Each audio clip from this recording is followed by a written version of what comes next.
მოქალაქეთა მონაწილეობა ადგილობრივი თვითმმართველობის განხორციელებაში ამ თემაზე კვლევა მმართველობის სისტემების განვითარების ცენტრმა ჩაატარა. პრეზიდენტია სასტუმრო რუმში მოეწყო.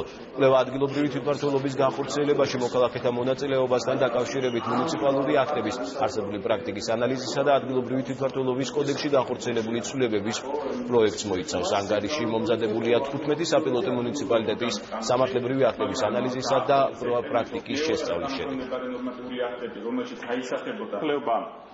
ცალკეულ შემთხვევაში ჩვენ ხედავთ ვითარებას, როდესაც ადგილზე თვითმმართველობები არ აღმოჩნდა მზად იმისათვის, რომ ამ პროცესისთვის ხელი შეეწყოთ.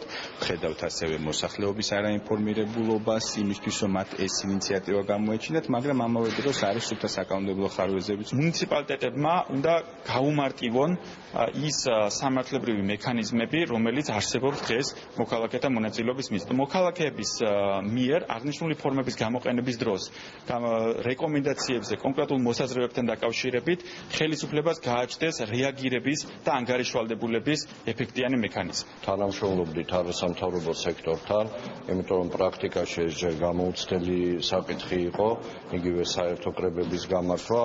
ჩვენ მუნიციპალიტეტში დღეს მდგომარეობით გამართულია 4 საერთო კრება, სადაც ყველა მათგანზე ვარ მე პირადად დასწრებული.